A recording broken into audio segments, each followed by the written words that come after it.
Voilà, bienvenue dans le logiciel consacré au calcul d'incertitude, le logiciel GUM.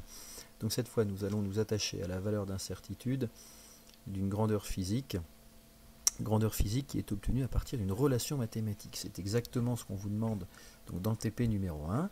Donc pour commencer ce travail, toujours pareil, sur le premier onglet Bienvenue, cliquez ici pour commencer.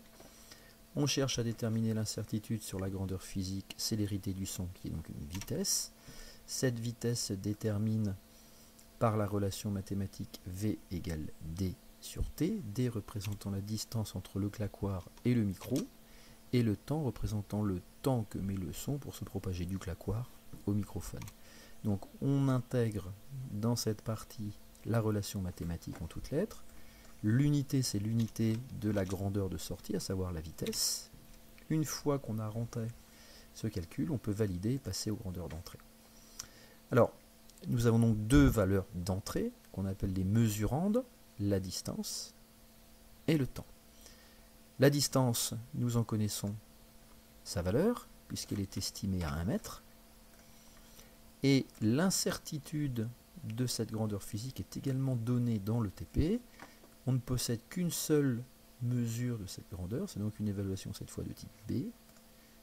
On valide OK, et on va indiquer dans incertitude type la valeur d'incertitude, qui est de 1,10-2, donc soit 0,01, soit en écriture puissance de 10, 1e-2. On valide et on génère l'échantillon. Donc, pour la distance, l'affaire est réglée. On s'occupe maintenant du temps. Au niveau de l'estimateur, on l'a calculé tout à l'heure, donc on peut déterminer que la valeur moyenne de la vitesse avec les valeurs indiquées dans la vidéo précédente est de 0,0035. On valide. La source d'erreur calculée, alors on va considérer ici qu'il n'y a qu'une seule mesure puisqu'on est sur une moyenne. Vous pourriez tout à fait faire le travail en faisant une évaluation de type A et en rentrant de nouveau les valeurs, les 8 valeurs du temps que vous avez mesuré lors du TP. Pour aller un petit peu plus vite, donc on va passer sur une évaluation de type B. Nous rentrons la valeur de l'incertitude, à savoir 2,10-4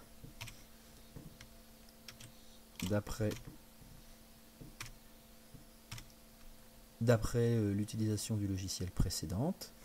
On a une incertitude relative ici qui est sur une variable à 95%, mais nous ne sommes pas obligés de l'indiquer ici. Nous validons et nous générons l'échantillon. Une fois que le travail est fait pour la distance et le temps, il suffit de valider pour calculer la grandeur de sortie qui est la vitesse. Voilà. Nous nous retrouvons avec un tableau assez intéressant. Nous avons ici l'incertitude sur la distance que vous avez rentrée, l'incertitude sur le temps que vous avez également rentré, et nous allons donc, grâce au logiciel GUM, avoir la possibilité d'avoir la valeur de vitesse avec son incertitude associée. Donc, pour cela, on clique sur l'intervalle de confiance, l'onglet intervalle de confiance, pardon, et nous pouvons constater que pour un taux de confiance de 95%, la valeur de la vitesse est donc de 29 fois 10 puissance 1, plus ou moins 4 fois 10 puissance 1 mètres par seconde. On choisira toujours l'écriture avec un chiffre significatif.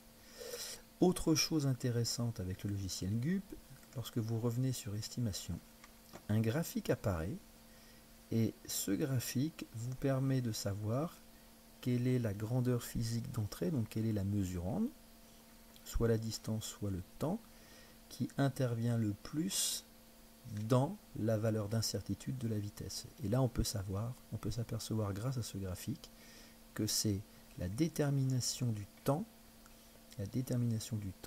qui va intervenir le plus dans le calcul d'incertitude de la vitesse. Nous sommes à hauteur à peu près de 96%, alors que l'incertitude liée à la mesure de la distance ne représenterait que 4%.